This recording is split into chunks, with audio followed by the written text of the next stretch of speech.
Hey guys, this is Bharadwaj with Fonearena.com, and what I have here is the newly launched Samsung Galaxy K Zoom.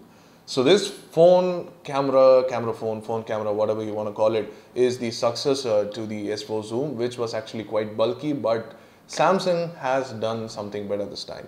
It's a lot sleeker and has a very similar lens setup and the sensor setup this time too, but the body is much smaller.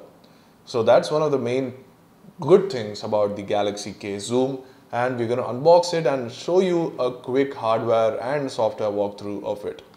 So let's go ahead into the video and see what the Galaxy K Zoom is all about. Now, the box is pretty much exactly like all the other Samsung boxes that we have seen these days. Over at the back you have some highlights. So this has a hexa-core processor, 1.7 GHz A15 dual core and a 1.3 GHz A7 quad core. Unique setup, I guess, and it has a 4.8 inch 720p screen. That's the HD Super AMOLED screen. 2 gigs of RAM. There is a 2430 mAh of battery, 10x optical zoom. We'll talk about that when we are talking about the camera and stuff. And there is a 20.7 megapixel sensor, which is a point and shoot sensor, by the way. It's pretty big, and it has the optical image stabilization just like before, and there is also a 2 megapixel front facing camera. So let's not wait and go ahead and open up the box.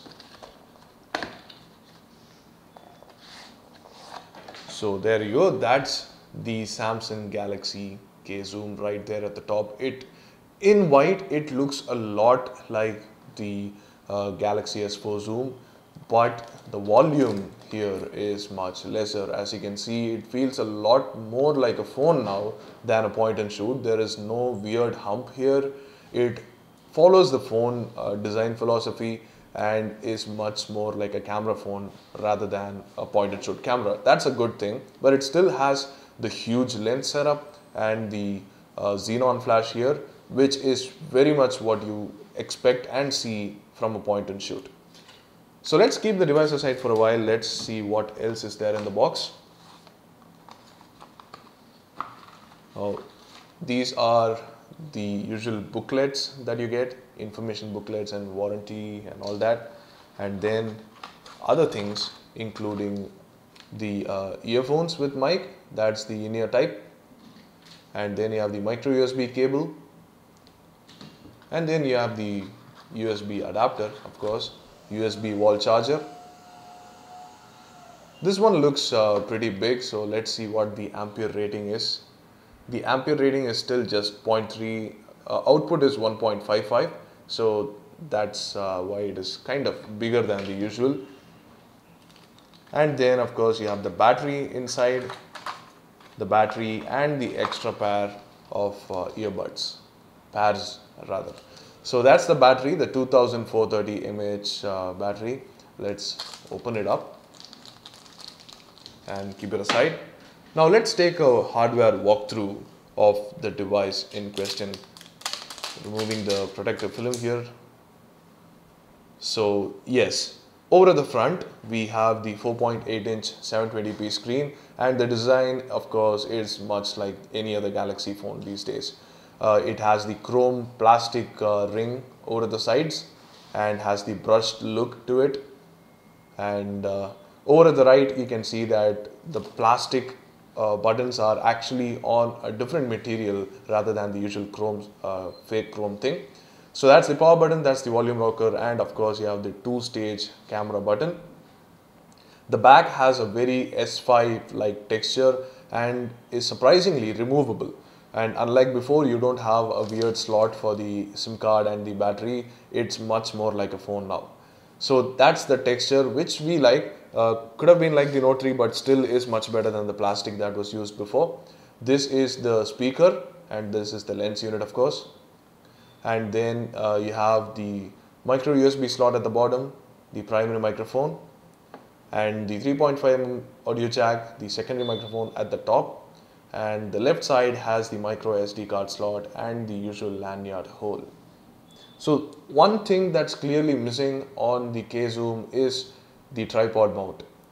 There used to be a tripod mount on the S4 Zoom, but it's missing on the K Zoom which again is noticeable of the effort that Samsung has taken to make it more like a phone rather than a point and shoot. That probably might have been the biggest complaint that they had gotten with the S4 Zoom. So there is a single SIM card slot here, and the huge battery goes in this way. This is the back panel with the huge cutout for the camera lens. Let's remove the protective film for that too. So you can see that the camera lens has the details written on it. What it says is it's a Samsung made lens, and it has 4.4 to 44 mm of the effective focal length. That's the 10x calculation. It's not that visible, and the lens has a focal length of 24 millimeters. That's the default focal length. So that's the wide angle part of it. So anyway, as you can see right now, and then you have the aperture ratings too. That's 3.1 to 6.3. So let's power on the device and see if there are any good changes to the software side, because the S4 Zoom was kind of tacky. It was like a Frankenstein monster basically, with two different devices packed into one. But this feels much better in the hands and looks much more like a phone, even though with the huge bump on the back, although of course much lesser than before. So let's go through the setup quickly. So that's the phone fully set up, and as usual you can see that the TouchWiz version running on this is exactly the same as the one running on the Galaxy S5, which means that this is the latest version. Going into about will show us the data. Let's see. So 4.4.2 is the version that's the device running on, and of course we will be getting the updates as the S5 gets it. So that's the new TouchWiz interface, and let's see if one thing that Samsung has fixed is directly opening the camera by long pressing the shutter key. Well, that's still not possible. That's one of the major complaints that I personally had with the S4 Zoom. Like, it's a camera first and a phone second, and if we press the shutter button, a long press, it should open up the camera, but that's not the case here. But obviously when the phone is on, it will do the same. So that's the new camera interface, pretty much exactly the same as the S5. You have the modes here, and apparently the camera firmware is being updated right now. So let's wait for it, and there you go, that's the camera.